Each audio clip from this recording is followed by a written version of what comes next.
वृत्तखंड या जिसे कहते हैं सेगमेंट ऑफ सर्किल। वृत्तखंड क्या होता है? इसके पहले हम लोग क्या पढ़े थे? वृत्त के चाप के बारे में, आर्क के बारे में। चाप क्या है? वृत्त का कोई भाग क्या कहलाता था? चाप। जैसे वृत्त का ये वाला भाग, ये भी चाप है, ये लघु चाप है। ये छोटा वाला जो गोला वाला भाग है, ये लघु चाप है, और ये बड़ा वाला जो भाग है वो दीर्घ चाप है। इसके पहले हम लोग ये पढ़ चुके हैं। अब हम देखेंगे कि वृत्तखंड क्या होता है।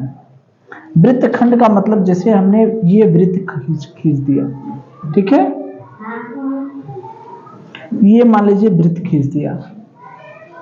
अब इसकी कोई हमने जीवा खींच दिया, ये जीवा, ये क्या हो गई? जीवा। मान लीजिए वृत्त के केंद्र O है, ए बी क्या है? जीवा है। ए बी जीवा है, और ए बी मान लीजिए इसको हम लोग कर सकते हैं सी। अगर ये सी नाम दे दिया तो ए सी बी, ये क्या है? ए सी बी, ये क्या है? चाप। ये क्या है? चाप। ए सी बी यही में चाप है, और ए बी क्या है? जीवा है। चाप तो यही हुआ, ये चाप हो गया ए और बी, और यहां हो गया सी, ये चाप हो गया, और ये अपनी जीवा हो गई ए बी। यही है, ये चाप है और जीवा है। चाप और जीवा को मिला देंगे। अगर चाप और जीवा को मिला दिए तो ये यही में बनेगा, यही बन जाएगा ना। ये क्या है? जीवा, ये क्या है? चाप। तो जीवा और चाप से घिरा हुआ जो क्षेत्र है, इसी को कहते हैं वृत्तखंड। क्या कहते हैं? वृत्तखंड। जीवा और चाप से घिरा हुआ जो क्षेत्रफल है, क्षेत्र है, इसी को कहते हैं, क्या कहते हैं? वृत्तखंड।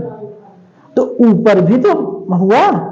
अगर यहाँ C है, अगर यहाँ हमने D मान लिया, तो एक और चाप है, एक और चाप है A D B, ये भी तो चाप है, नहीं है क्या?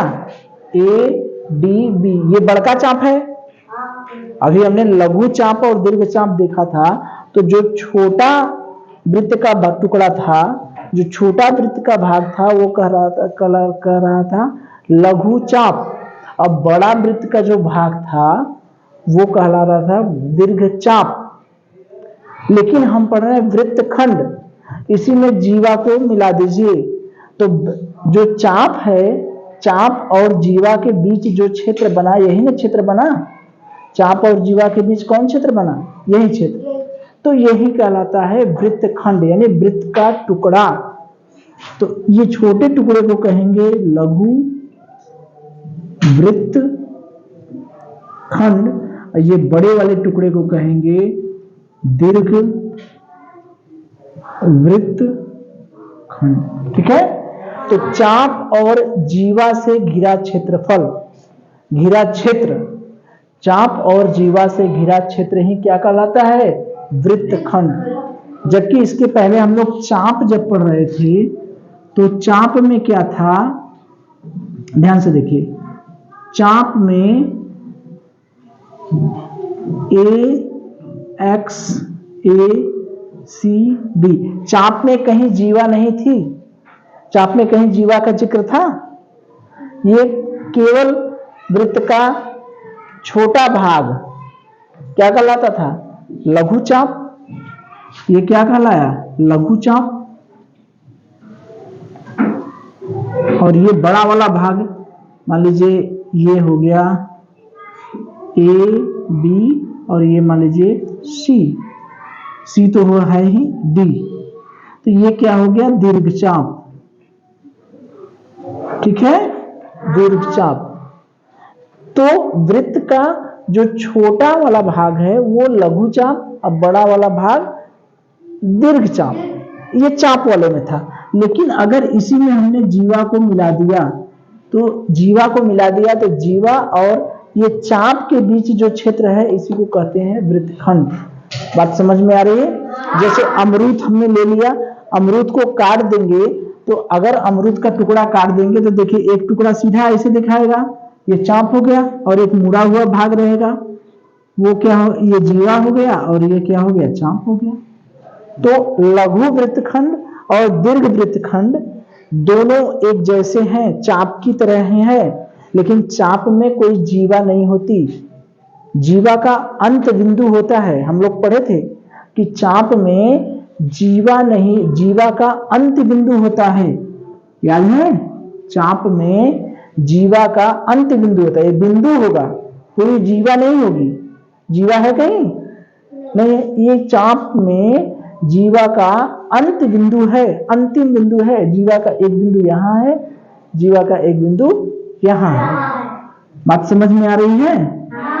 ये देखिए, जब हम चाप लेंगे, ये लघु चाप है, ये दीर्घ चाप, तो चाप में जीवा नहीं होती है, जीवा का कौन सा बिंदु होता है, अंतिम बिंदु, ये नहीं रहता है, ठीक है? अगर जीवा को मिला देंगे तो ये क्या होगा, लघु वृत्तखंड हो जाएगा, ठीक है? अगर जीवा नहीं है तो ये क्या है, चाप है। बात समझ में आ रही है? तो चाप और वृत्तखंड में अंतर समझ में आया। सेगमेंट ऑफ सर्किल यानी वृत्तखंड क्या होता है, यह समझ में आया। जीवा और चाप के बीच का जो क्षेत्र है वही कहलाता है वृत्तखंड। जीवा, चाप अगर छोटा है तो जीवा और चाप के बीच जो भाग बनता है वो अगर छोटा है, वृत्त का छोटा भाग है, तो उसे कहेंगे लघु वृत्तखंड। और जीवा और चाप के बीच जो क्षेत्र है अगर वो बड़ा है तो उसे हम कहेंगे दीर्घ वृत्तखंड। बात समझ में आ रही है? तो अगर आपसे पूछा जाए कि जीवा और चाप से घिरा क्षेत्र क्या कहलाता है तो क्या कहेंगे, वृत्तखंड, ठीक है? वृत्त का वह भाग जिसमें जीवा का अंत बिंदु सम्मिलित होता है वह क्या कहलाता है? वृत्त का वह भाग जिसमें जीवा का अंत बिंदु सम्मिलित रहता है वह क्या कहलाएगा, चाप, ठीक है? तो चाप जो जिसमें केवल जीवा का अंत बिंदु रहेगा, और वृत्तखंड में जीवा प्लस वृत्त का चाप रहेगा, ठीक है? चलिए देखिए, अब हम देखेंगे त्रिज्य खंड के बारे में। त्रिज्य खंड क्या होता है, ठीक है? जो त्रिज्य खंड है उसको हम लोग इंग्लिश में कहते हैं सेक्टर। क्या कहते हैं, सेक्टर। अच्छा, अमरूद का टुकड़ा आपने देखा होगा, अमरूद है, उस अमरूद का टुकड़ा कभी इस तरह से कटा हुआ देखे हैं, देखे हैं कि नहीं? अमरूद या सेब का या आम का टुकड़ा इस तरह से काट के, समझ रहे हैं? जैसे ये अमरूद हो गया, ठीक है? इस अमरूद को काटने का एक तरीका ये है कि इसको ऐसे काट दिया जाए, ठीक है? तो इस तरह से काटने में ये टुकड़ा अलग हो गया, ये टुकड़ा अलग हो गया। जब ये जीवा नहीं है तो ये क्या कहलाएगा, लघु वृत्तखंड जब जीवा है, और ऊपर का कहलाएगा दीर्घ वृत्तखंड, ठीक? अगर ये जीवा को हटा दिए, अंत बिंदु केवल लिए, तो इतना वाला भाग कहलाएगा लघु चाप और ये कहलाएगा दीर्घ चाप। अमरूद इस तरह से भी काट के बढ़ते हैं, ऐसे ऐसे बढ़ते हैं, लेकिन एक तरीका और है कि ऐसे भी काट सकते हैं, ऐसे भी देखे हैं, इसको अलग कर दिया जाए इस तरह से काट के, ठीक है? तो इसमें और उसमें क्या अंतर है? देखिए, ये वृत्त का केंद्र है, ए है, बी है, इसमें जीवा नहीं है, इसमें कहीं जीवा है? इसमें क्या है, एक त्रिज्या है ओए, ओए त्रिज्या है कि नहीं? ओए जो है क्या है, ये वृत्त की त्रिज्या है।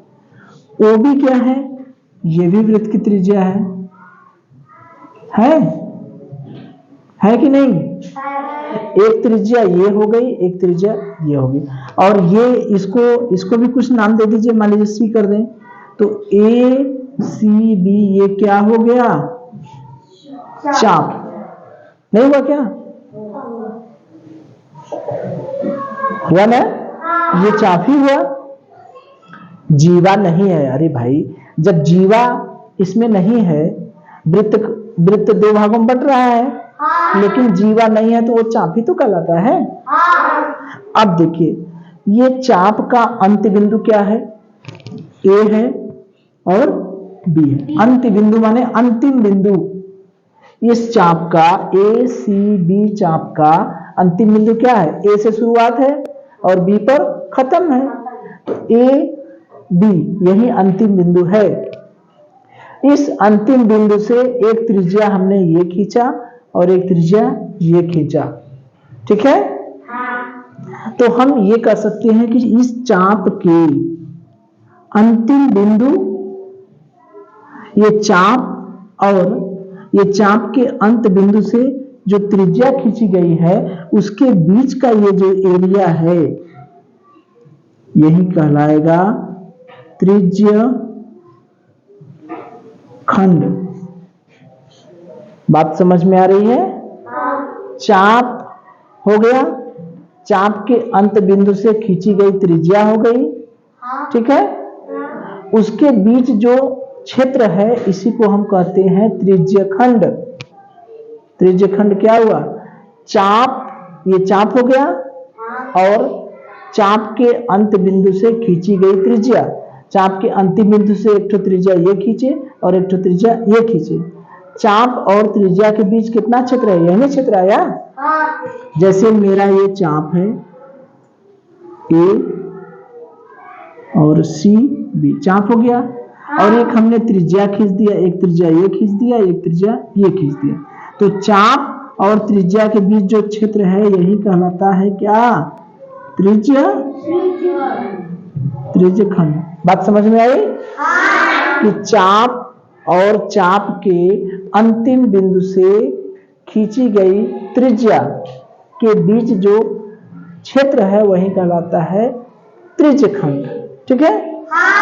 अब ये त्रिज्य खंड में भी देखिए, एक टुकड़ा बड़ा है, एक टुकड़ा छोटा है और एक टुकड़ा बड़ा है। नीचे वाला टुकड़ा छोटा है और ऊपर वाला टुकड़ा बड़ा है। जब इसको हम अलग कर देंगे, तो कैसे बनेगा?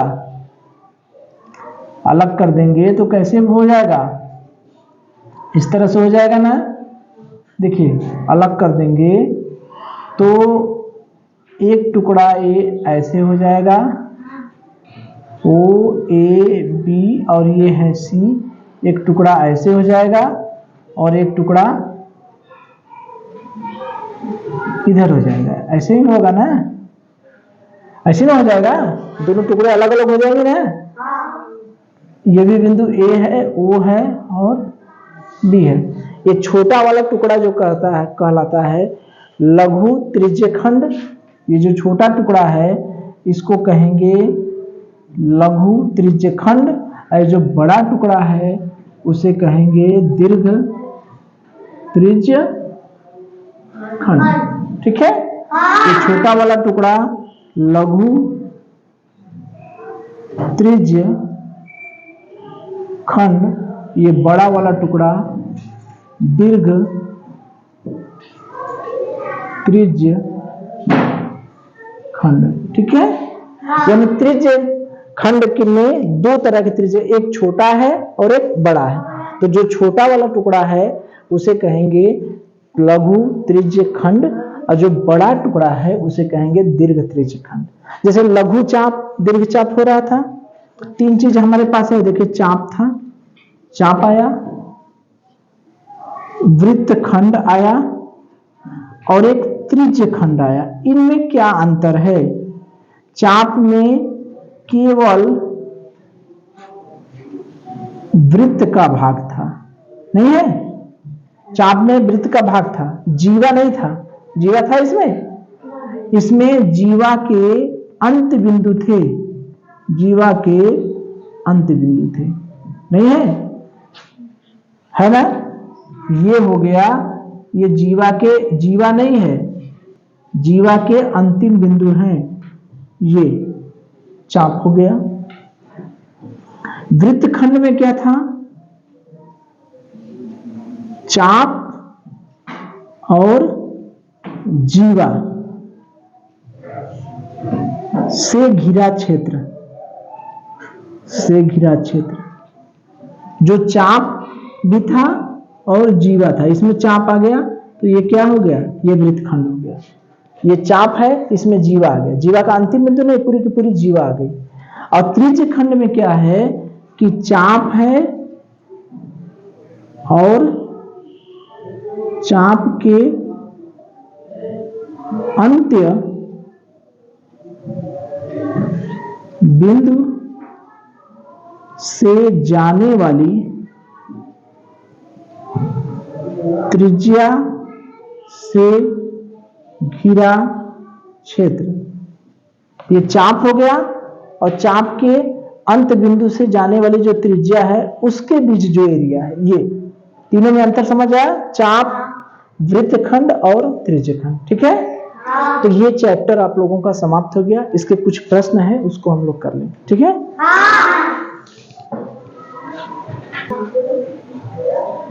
चलिए देखिए चित्र दिखाया गया है। देखिए ये चित्र है। ठीक है, इस चित्र में OA, OB और OC त्रिज्या है, AB एक जीवा है, AXB चाप है। ये चित्र है, हम चित्र में दिखा देंगे। देखिए लिखा क्या? पार्श्वकृत चित्र में बिंदु O वृत्त का केंद्र है। बिंदु O जो है वो क्या है? वृत्त का केंद्र है। रेखाखंड OA, OB एवं OC त्रिज्याएं हैं। तीन त्रिज्या हैं, OA, OB और OC। रेखाखंड AB, AC और DE, AB, AC और D जीवा है। इनका एक त्रिज्य खंड OA, OB तथा चाप AXB से घिरा क्षेत्र, उसके संगत वृत्तखंड जीवा AB तथा AXB चाप से घिरा क्षेत्र है। ठीक है, तो अपनी उत्तर पुस्तिका पर 5 त्रिज्य खंडों के नाम, इसी प्रकार अपनी उत्तर पुस्तिका पर अन्य 5 त्रिज्य खंडों के नाम तथा वृत्तखंडों के नाम लिखिए। ठीक है, इसमें कौन कौन त्रिज्य खंड हैं, कौन कौन वृत्तखंड हैं, उनके नाम लिखना है। ठीक है, तो अब देखिए जो हम ये वृत्तखंड और त्रिज्यखंड, तो देखिए दोनों में अंतर हमने बताया था कि वृत्तखंड में जीवा होती है, जीवा होगी, इसमें क्या होगी? त्रिज्या होगी। कितनी? 2। त्रिज्यखंड में एक चाप होगा, चाप के अंत बिंदु से 2 त्रिज्याएं खींची जाएंगी। यही ना सीखे हैं? और वृत्तखंड में क्या है? जीवा होगी और जीवा और ये जो चाप है उस जीवा और चाप के बीच घिरा हुआ क्षेत्र जो है वही कहलाएगा वृत्तखंड। तो इसका नाम लिखना है। तो पहले हम देखिए वृत्तखंड क्या क्या है। वृत्तखंड कौन कौन वृत्तखंड है यहाँ पर? देखिए वृत्तखंड में क्या देखना है, ध्यान दीजिए, जीवा देखना है और चाप देखना है, यही दोनों को देखना है ना। तो जीवा क्या कठ है? जीवा, एक जीवा है AB, एक जीवा है AC और एक जीवा है D। कितनी जीवा है? पहले जीवा का नाम बताइए, कौन कौन जीवा है? AB, यही ना है, AB, AC और DC। जीवा मतलब क्या हुआ? परिधि के 2 बिंदुओं को मिलाने वाली रेखाखंड को हम लोग क्या कहते हैं? जीवा। अब चाप, ये जीवा और चाप के बीच जो घिरा क्षेत्रफल होगा वही ना वृत्तखंड होगा। तो ये जीवा हमारी AB को हम देख रहे हैं। किसके? AB को। पहले AB को देखें तो AB जीवा हो गई और चाप कौन हो गया? AXB। ये चाप है ना, AXB एक्स बी, एक वृत्तखंड हो गया। ये नहीं हुआ? ये कैसे, किसके किसके बीच? चाप ए एक्स बी और जीवा ए बी से घिरा क्षेत्र। ठीक है, इस चाप का नाम क्या होगा? ए एक्स बी, सॉरी वृत्तखंड ए एक्स बी, इसका नाम होगा वृत्त खंड ए एक्स बी है।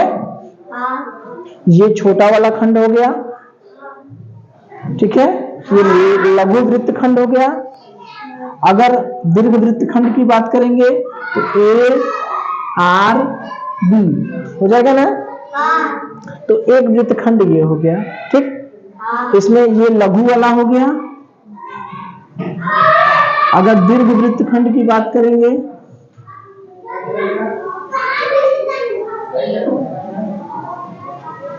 वृत्त खंड की बात करेंगे तो ए आर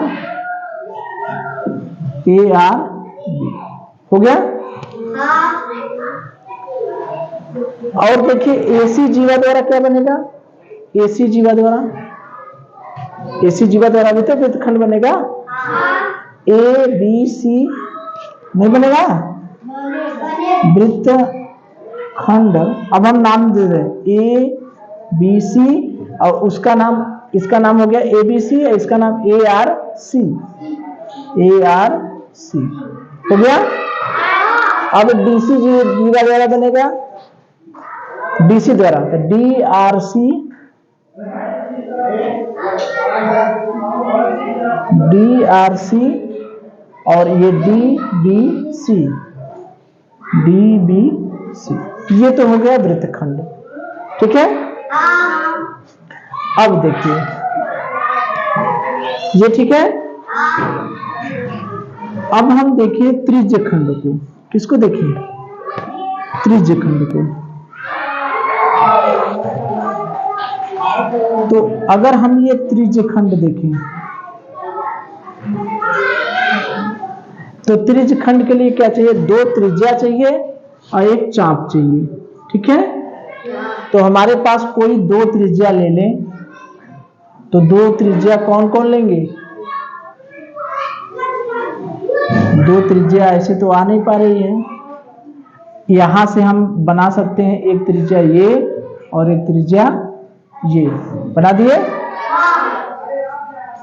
दो त्रिज्या और ये चाप वाला एरिया, ठीक है, ये पूरा एरिया, ये कहलाएगा त्रिज्य खंड। कहलाएगा कि नहीं? तो त्रिज्य खंड में क्या होगा? त्रिज्या ओसी, ओसी ओडी और चाप कौन है? D R C, D R C से घिरा क्षेत्र। ये हो जाएगा कि नहीं? दो तो त्रिज्या हो गई और एक चाप हो गया, उसके बीच जो घिरा क्षेत्रफल हो गया। ठीक, इसी तरह से हम ये भी खींच सकते हैं, इस तरह से ये वाला एरिया हो जाएगा, हो जाएगा। यानी त्रिज्या कौन हो गया? ओ ए, ओ सी और चाप, चाप कौन है? ए एक्स सी या ए बी सी, घिरा क्षेत्र हो गया। चाहे तो और भी बना सकते हैं, एक यहां से बना सकते हैं, यहां से ओ ए और ओ बी से भी बना सकते हैं, बना सकते हैं कि नहीं? ठीक है, चलिए ये क्या है कि पार्श्वकित चित्र में छायांकित त्रिज्य खंड की त्रिज्या लिखना है। इसमें इसकी त्रिज्या बतानी है। तो ये बहुत आसान सा प्रश्न है। ये देखिए हमने त्रिज्य खंड बना दिया है, ठीक है। इसमें छायांकित भाग ये है, ये देखिए रंगा हुआ भाग था, ठीक है। हमसे ये कह रहा है कि त्रिज्या का नाम देना है, त्रिज्या का नाम। ठीक है, तो त्रिज्या का नाम बताइए, इसमें कौन कौन त्रिज्याएं हैं? साफ साफ पता चल रहा है ना? क्या OA या AO और OB, ये दो त्रिज्या है। ठीक है, अगर हम इसको X कर दें और इसको Y कर दें तो लघु त्रिज्यखंड,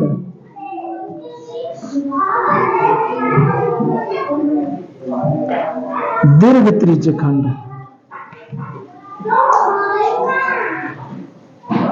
इसका नाम बताइए। लघु त्रिज्यखंड क्या होगा? AXB, AXB, और दीर्घ क्या होगा? AYB, AYB। ठीक है, चलिए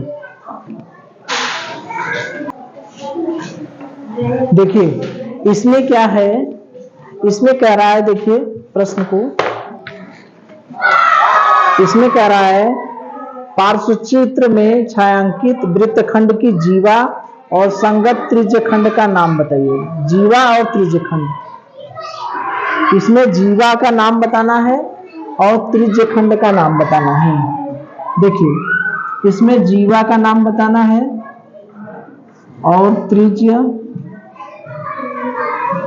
खंड का नाम बताना है। मान लीजिए हम कह दे चाप का भी नाम बताइए, अगर इसका नाम रख दे OPQR, चाप का भी नाम बताइए। ठीक है, तो ये बताइए जीवा क्या है इसमें? इसमें जीवा का नाम क्या है? PQ, यही दो बिंदु को मिलाने वाली, ये जीवा हो गई हमारी PQ। त्रिज्यखंड क्या हुआ? ये टुकड़ा है OPQ, त्रिज्यखंड हो गया OPQ। ठीक है, OPQ ये हमारा क्या हो गया? त्रिज्यखंड। और चाप क्या हो गया? PRQ, PRQ। ठीक है, चलिए